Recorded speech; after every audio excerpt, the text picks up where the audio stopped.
Today's episode of Off the Timeline is titled The 2000 Leak That Nearly Broke the Big 12 and Sent Nebraska to the Big 10 Early. In October of 2002, a leaked media memo quietly suggested that certain Big 12 games were generating less return per dollar than late night Mountain Time Zone matchups featuring Boise State. And if that memo had gone slightly differently, Nebraska might have started talking to the Big 10 nearly a decade early. This is an alternate history, but not the cartoon kind. This is the story of how a spreadsheet almost broke the Big 12. And let's set the table for the leak that changed the tone. In this alternate history, a regional newspaper publishes a summary of an internal ESPN evaluation tied to upcoming Big 12 negotiations. The headline doesn't accuse anyone. It does not predict collapse. It simply reports this. Mid-tier Big 12 inventory was underperforming relative to cost compared to scalable late-night Western games, and the games cited included Boise State, Fresno State, and San Diego State. Now here's the important part. The memo doesn't say Boise is better than Oklahoma. It says Boise is cheaper and scalable. That distinction matters because conferences don't collapse over wins, they collapse over leverage. And that sets the table for why this was plausible in 2002. You may be thinking to yourself that Boise State in 2002 had zero power over the Big 12, and directly, you'd be right. But this wasn't about Boise's record, it was about TV economics. In the early 2000s, ESPN needed live inventory. Late night programming blocks were valuable. Conference rights models were still evolving, and tiered distribution debates were beginning nationally. If ESPN discovers that it can fill a late night spot for 30% of the cost of a mid-tier Big 12 matchup, that doesn't dethrone Texas, but it makes things very uncomfortable for schools in the middle. And that's where the instability begins. And that sets the table for the Revenue Autonomy Amendment. In this alternate history, the leak triggers emergency board discussions inside the Big 12. The solution? A narrowly passed vote in 2003, the Revenue Autonomy Amendment. Schools are allowed to retain certain third-tier rights, negotiate premium bonuses, and adjust scheduling windows.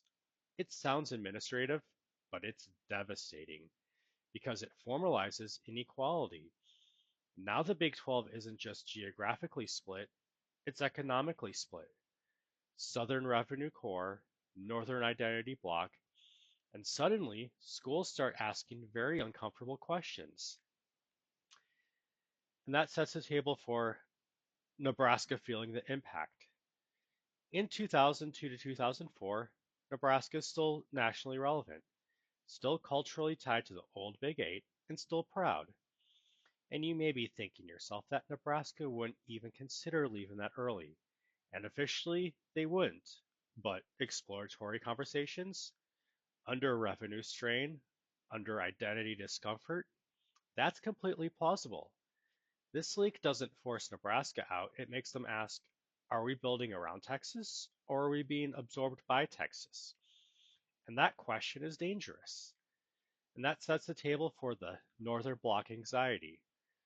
Look at the schools most exposed by this tiered modeling. Kansas State, Iowa State, and Missouri being a few examples. And you may be thinking to yourself that the Big 12 was stable in the early 2000s, and on the surface it was. But revenue models weren't hardened, trust wasn't fully cemented, and the conference was only a few years old. In this alternate history, the 2002 leak accelerates mistrust that already existed. And that sets the table for why this doesn't require Boise to be elite. You may be thinking to yourself that this gives Boise State way too much influence. It doesn't.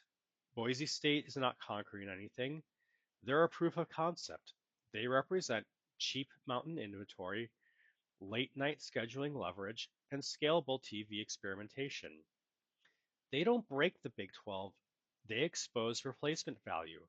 And once replacement value is exposed, leverage changes.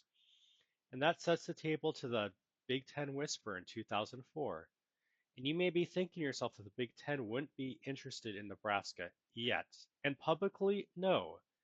But privately, the Big Ten has always valued academic profile, geographic expansion, and media footprint growth. If Nebraska leadership senses tiered revenue pressure, Southern dominance, and long-term marginalization risk, then quiet exploratory talks in 2004 are not absurd. They're strategic hedging. And in this alternate history, that's exactly what happens. Nothing formal, just logged conversations. But once those conversations begin, the Big 12's unity is permanently weakened. And that sets the table for the psychological fracture. The conference doesn't implode in 2003. That would be unrealistic. Instead, it fractures psychologically with a Southern revenue core anchored around Texas and Oklahoma and a Northern identity block anchored around schools such as Nebraska and Kansas. The same conference name, different operating philosophies. By 2006, the trust is gone. And when 2010 realignment pressure arrives in real life, in this alternate history, it doesn't shock the system, but it completes something that already started in 2002. And now that sets the table for why this could have happened. You may be thinking to yourself that this sounds like too many moving parts, but conferences don't collapse over one dramatic event. They collapse over media math, identity tension, revenue votes, and quiet conversations. This alternate history is held up because nothing magical happens. A memo leaks, a vote passes, a school explores options, and the foundation changes. And you may be asking to yourself, as we set the table, why this is more dangerous than flashy chaos.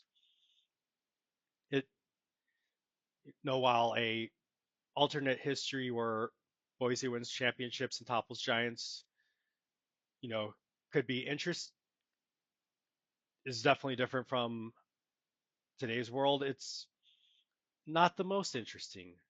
What is interesting is the idea that a late night TV spot in 2002 quietly makes Nebraska uncomfortable.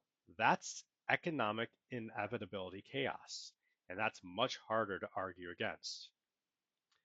Now, closing out, some of the pillars of this universe are a leaked memo, a revenue amendment, an identity crisis, an early Big Ten whisper, and suddenly the Big 12 of 2003 is not stable. It's negotiating survival, all because someone realized Mountain Time Zone inventory was undervalued. This is alternate history, but an extremely plausible version of one. And if you enjoyed this deep dive into conference economics and realignment domino effects, hit the like button. Comment below. Would Nebraska have actually moved earlier, or would the Big 12 have held together? Subscribe for more alternate history breakdowns that explore how small decisions reshape college football. And check out the videos on your screen now. It connects directly to this. And check out the videos on your screen now for other college football alternate universes. I'll see you in the next one.